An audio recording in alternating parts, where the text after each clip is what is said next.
Hello, c'est HR, votre chroniqueur. Aujourd'hui, je vais vous parler de la série Belphégor version 2025. Et justement, Belphégor ne ressuscite pas un fantôme. Il réinvente une légende, transforme un mythe populaire, tout simplement en une expérience moderne. Profondément habitée, psychologique, qui prouve tout simplement que le fantastique dans le paysage français peut encore surprendre.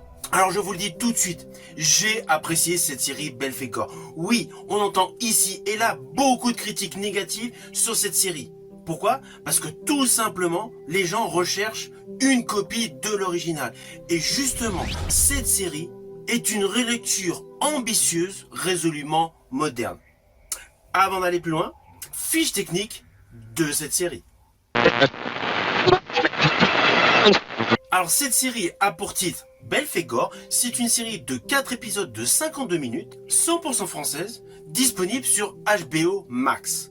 Elle met en vedette principale Cyrine Boutella, mais dans les seconds rôles, il y a des personnages importants, interprétés par Vincent Elbaz, Horatica et Cadmerade. Avec l'histoire suivante.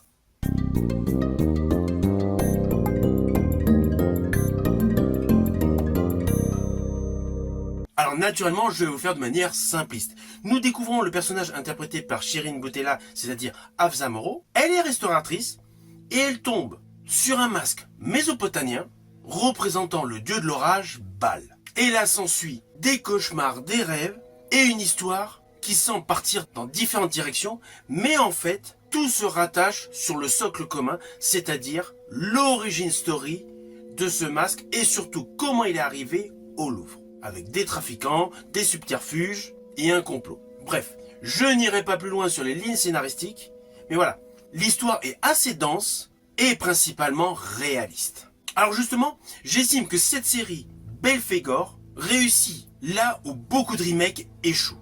C'est clair dès le début, cette série ne cherche pas du tout à copier l'original, mais tout simplement en extraire l'essence essentielle, pour proposer quelque chose de radicalement différent. Là-dessus, il faut être clair dès le départ. Ne cherchez pas une copie de la série. Là, nous ne sommes pas du tout dans la logique d'un feuilleton, ni même d'une simple variation d'un fantôme déambulant dans les couloirs du Louvre. En fait, cette version enterre définitivement son modèle. Et tant mieux, car nous sommes résolument dans une démarche contemporaine, beaucoup plus mentale, beaucoup plus introspective. Ici, Belphégor n'est aucunement une entité ancestrale, entité qui avait pour principal but vous effrayer et vous faire peur. Là, le concept est complètement repensé et devient sensé. Car n'oublions pas, la trame centrale de ce film est terre à terre.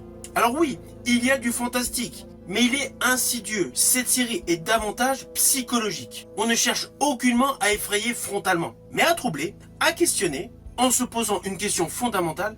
Mais qu'est-ce que voient réellement les personnages? Alors justement, les visions assurent une idée forte et intelligemment exploitée. Selon moi, l'une des grandes réussites de cette série est justement l'exploitation des visions. Elle constitue le véritable moteur du récit et remplace avec intelligence la figure classique du fantôme. Ces visions ne sont pas gratuites, elles sont bien calibrées, bien placées au cœur de chaque épisode. Et en plus, elles sont intimement liées au traumatisme, aux peurs, aux failles des personnages, surtout à leur origin story. Tout ce qui peut nous hanter via le passé, la culpabilité, tous les non-dits, s'en retrouve ici une forme visuelle et narrative. Ainsi, cette approche dans chaque épisode donne une vraie profondeur psychologique à l'ensemble. Le fantastique n'est plus extérieur, il devient intérieur. Dans la série de base, en noir et blanc, la peur était devant nous. Belphégor déambulait. Là, la peur, elle est intérieure, il s'agit de démons intérieurs, de vieux souvenirs et surtout de traumatismes. Ainsi, le fantastique s'infiltre dans les consciences et brouille tous les repères. De ce point de vue, cette série Belphégor propose quelque chose de totalement innovateur. À cela s'ajoute une intrigue solide, alors oui, beaucoup plus policière que dans la série originale, mais solide, mystérieuse et prenante. Et d'ailleurs, dès le premier épisode, l'intrigue se montre suffisamment mystérieuse pour vous accrocher immédiatement. Perso, j'ai regardé les 4 épisodes d'affilée. J'étais totalement happé par l'histoire.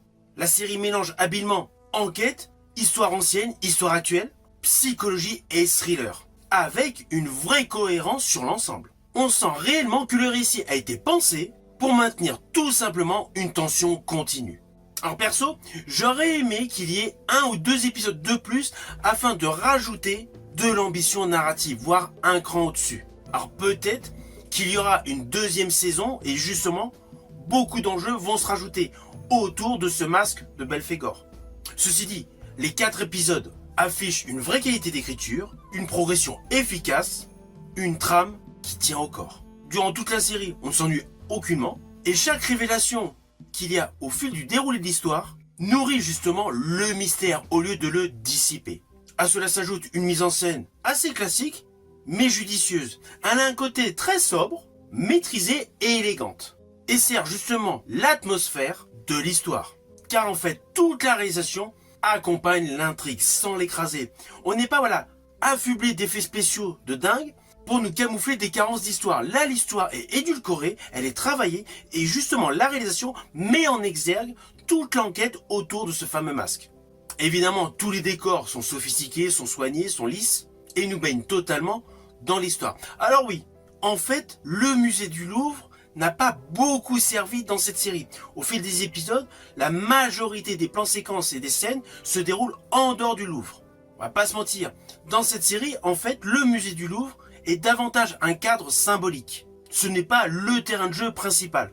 Et justement, je pense que cela apporte une plus-value à cette série. Car l'histoire est beaucoup plus contemporaine, beaucoup plus intime. Donc implicitement, on est obligé de s'écarter de ce lieu merveilleux, le musée du Louvre. Alors évidemment, tout le casting est bon, ça c'est indéniable. Ils croient tous en leur personnage, et cela se voit.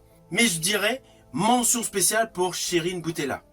Elle est impeccable. Elle démontre une intensité constante et une vraie justesse émotionnelle. En fait, elle apporte une gravité et une profondeur qui donnent davantage de crédibilité à l'histoire. En fait, globalement, cette série Belphégor disponible sur HBO Max est une série accessible à tous. Elle est efficace et surtout respectueuse du mythe. Selon moi, cette série Belphégor reste tout simplement un divertissement efficace, soigné et surtout avec un potentiel scénaristique énorme. J'espère sincèrement qu'il y aura une saison 2. Alors, avant de conclure, je tiens à préciser pour ceux qui n'ont pas vu cette série, ne cherchez surtout pas à voir une série avec un fantôme.